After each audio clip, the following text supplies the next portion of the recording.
السلام علیکم. Islamic history series lecture number 22. فتح مکہ کے بعد خاص کر 9 ہجری کے آخر تک جزیرے نمایاں عرب میں جتنے بھی لوگ رہتے تھے، خاص کر جو پیگنز تھے، جو بت پرست تھے، تو وہ سب آلموسٹ اسلام ایکسیپٹ کر چکے تھے اور اپنے مذہب بت پرستی کو ترک کر چکے تھے. لیکن اس کے باوجود اب بھی عربین پیننسولا میں ایک بہت بڑی تعداد میں پیگنز بت پرست موجود تھے، اور ہر سال کی طرح اب بھی وہ مسلمانوں کے ساتھ مکہ جاتے تھے اور بت پرست اور مسلمان اکٹھے حج ادا کرتے تھے. اس کی مین وجہ یہ تھی کہ ایک تو حج مسلمانوں کا جو نیا مذہب تھا اسلام، تو اس میں بھی حج انکلوڈ تھا. اور بت پرستوں کی بات کی جائے تو میں نے آپ کو بتایا تھا کہ جو بت پرست تھے، جو پیگنز تھے، تو وہ حضرت ابراہیم علیہ السلام کے ان کے مذہب کو وہ پہلے سے فالو کر رہے تھے، اور پھر کچھ سالوں بعد وہ بت پرستی کی طرف گئے. لہٰذا وہ تھے تو پیگنز، تھے تو بت پرست، لیکن وہ ابراہیم علیہ السلام کا جو مذہب تھا جن کو وہ فالو کر رہے تھے، تو ان کے اب بھی کچھ فیچرز ان کے مذہب میں موجود تھے. اور جو حج ہے جو ہم مسلمان آج ادا کرتے ہیں، تو وہ اصل میں حضرت ابراہیم علیہ السلام کی ایک سنت تھی. تو لہٰذا مسلمان بھی حضرت ابراہیم علیہ السلام کے مذہب کو فالو کر رہے تھے، اور جو بت پرست تھے تو وہ بھی ابراہیم علیہ السلام کے مذہب کو فالو کر رہے تھے، لیکن وہ بت پرستی کی طرف گئے تھے. لہٰذا حج اسلام میں بھی موجود تھا اور ان کے مذہب میں بھی انکلوڈ تھا. اسی وجہ سے اب بھی ہر سال مسلمان اور پیگنز آتے تھے اور وہ اکٹھے حج ادا کرتے تھے، کعبہ کے ارد گرد وہ طواف کرتے تھے. اب مسئلہ یہ تھا کہ ان کے بہت سارے ایسے پریکٹسز تھے، ان کے ایسے رسم رواج تھے، ایسے ہیبٹس تھے دور جاہلیت کے ان پیگنز کے اندر کہ وہ مسلمانوں کو پسند نہیں تھے. مثال کے طور پر ان کا ایک پریکٹس تھا، وہ یہ تھا کہ جب وہ ہر سال مسلمانوں کے ساتھ آتے تھے حج کے لیے کعبہ، تو یوجولی وہ اس طرح کرتے تھے کہ جب وہ کعبہ کے ارد گرد طواف کرتے تھے تو وہ اپنے سارے کپڑے مکمل طور پر اتارتے تھے اور وہ نیکڈ طواف کرتے تھے. اب یہ مسلمانوں کو پسند نہیں تھی. لہٰذا دور جاہلیت ان کے ہیبٹس اب بھی ان کے اندر موجود تھے، اور جو جاہلیت کا ٹائم تھا تو وہ ابھی تک ختم نہیں ہوا تھا. اب اس طرح ہوتا ہے کہ 9 ہجری میں حضرت محمد صلی اللہ علیہ وآلہ وسلم حضرت ابو بکر صدیق رضی اللہ تعالیٰ عنہ کو حکم دیتے ہیں کہ آپ مسلمانوں کو لیڈ کریں اور آپ مکہ جائیں حج کے لیے. یہ ذو الحج کا مہینہ تھا. لہٰذا حضرت ابو بکر صدیق رضی اللہ تعالیٰ عنہ مسلمانوں کی ایک بہت بڑی تعداد تھی ان کے ساتھ، اور وہ مکہ کی طرف مارچ کرتے ہیں حج کے لیے. اب جب وہ مارچ کرتے ہیں مکہ کی طرف، وہ راستے میں ہی تھے کہ اس دوران اللہ سبحانہ و تعالی حضور صلی اللہ علیہ وآلہ وسلم پر سورہ توبہ کی آیت نمبر 5 نازل فرماتے ہیں، ان پر وحی آتی ہے. اور سورہ توبہ کی آیت نمبر 5 کے مطابق اس میں اللہ تعالیٰ فرماتے ہیں کہ جدھر بھی بت پرست ہو آپ سب کو ختم کریں. اب جب ہم اس صورت کے بارے میں بات کرتے ہیں، یہ سورہ توبہ کی صورت ہے. سورہ توبہ آئی تھنک 9 نمبر صورت ہے، اور اس کی آیات ہے آیات نمبر 5، جس میں اللہ تعالیٰ یہ حکم دیتا ہے حضور صلی اللہ علیہ وآلہ وسلم کو. اور یہ حکم تب دیتے ہیں جب ابو بکر صدیق رضی اللہ تعالیٰ عنہ مسلمانوں کو لیڈ کر رہے تھے حج کے لیے، جب وہ مکہ جا رہے تھے. اب جب ہم اس آیات کی بات کرتے ہیں تو لہٰذا کچھ ایسے لوگ ہیں جو اسلام کو کرٹیسائز کرتے ہیں.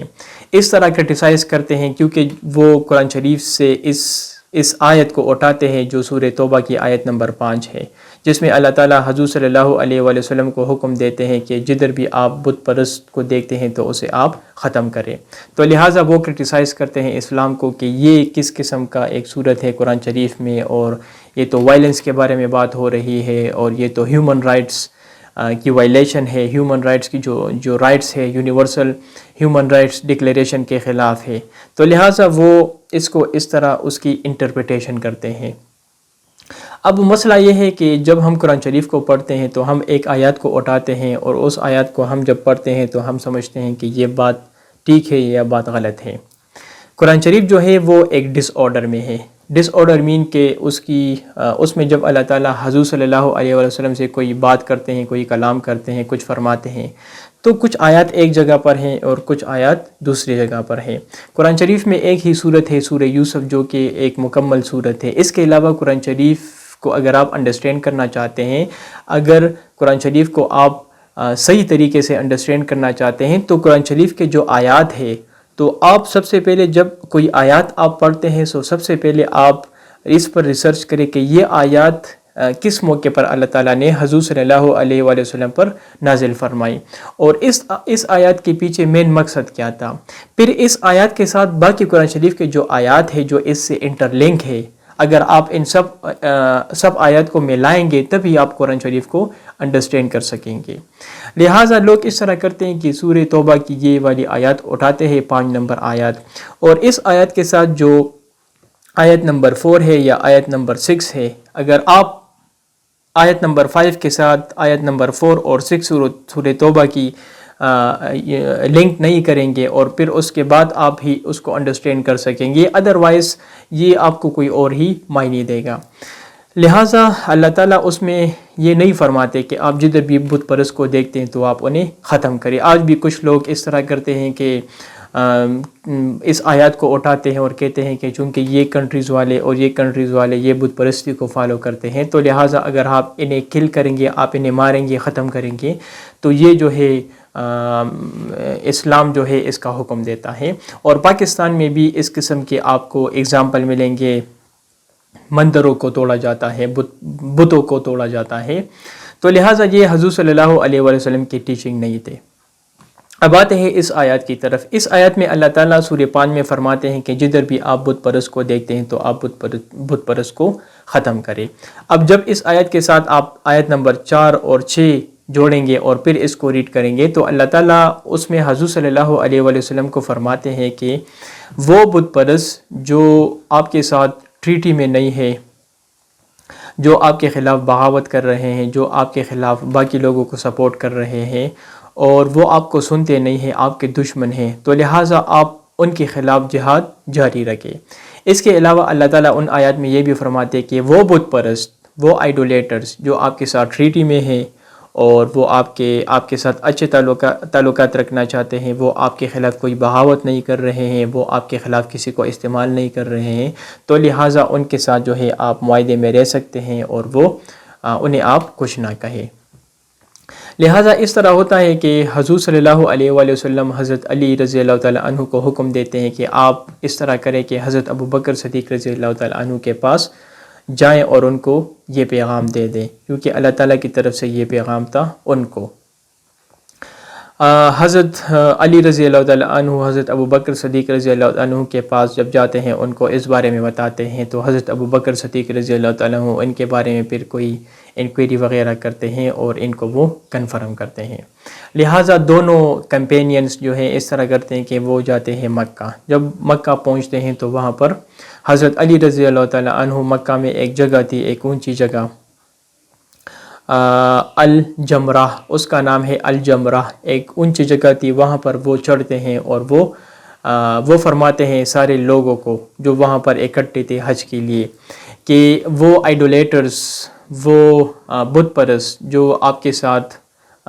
ٹریٹی میں ہے لیکن وہ آپ کے خلاف ہے، آپ کے خلاف بغاوت کر رہے ہیں اور باقی گروپس کو سپورٹ کر رہے ہیں، تو لہٰذا ان کے ساتھ آپ کی جو ٹریٹیز ہے وہ مکمل طور پر کینسل کرے، اور ان کو ہم 4 مہینوں کا ٹائم دے رہے ہیں کہ 4 مہینوں میں ان کی جو پوزیشن ہے تو ان کے بارے میں وہ سوچے، 4 مہینے بعد پھر ہم ان کے خلاف ایکشن لیں گے۔ اس کے ساتھ ساتھ وہ یہ بھی فرماتے ہیں کہ وہ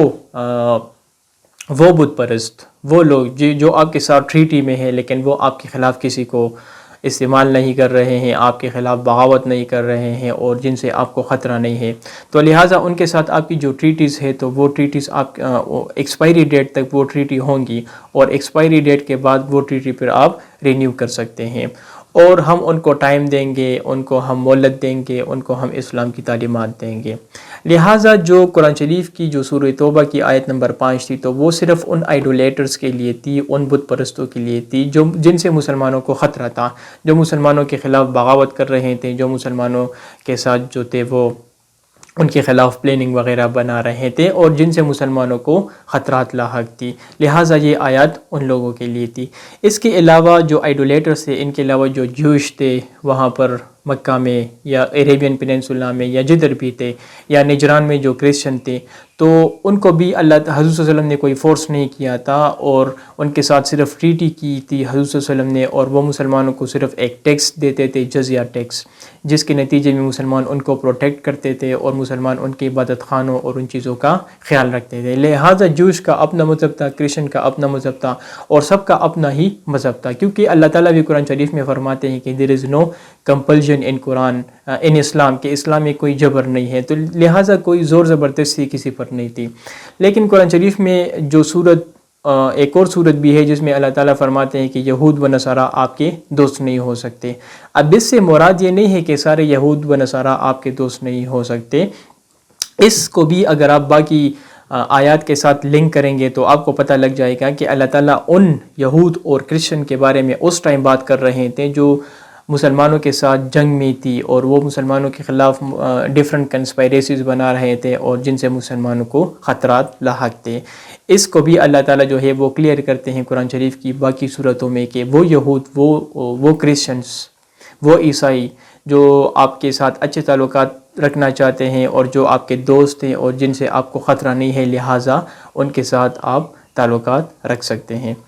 اچھا، اس کے بعد پھر اس طرح ہوتا ہے کہ حضرت ابو بکر صدیق رضی اللہ تعالیٰ عنہ مسلمانوں کو حکم دیتے ہیں کہ آپ جائیں پورے جزیرے نما عرب میں یہ پیغام پھیلائے کہ اس سال ہم حج ادا نہیں کریں گے، اور اس سال کے بعد جو حج ہوگا تو اس حج میں جو بت پرست ہے تو وہ اس میں شریک نہیں ہوں گے، اور نیک ڈریس میں وہ اس میں پارٹیسپیشن نہیں کریں گے، لہٰذا جو بت پرستی ہوتی ہے اور جو جہالت کا ٹائم کا پیریڈ ہوتا ہے تو وہ اس کے ساتھ مکمل طور پر ختم ہوتا ہے۔ Thank you very much.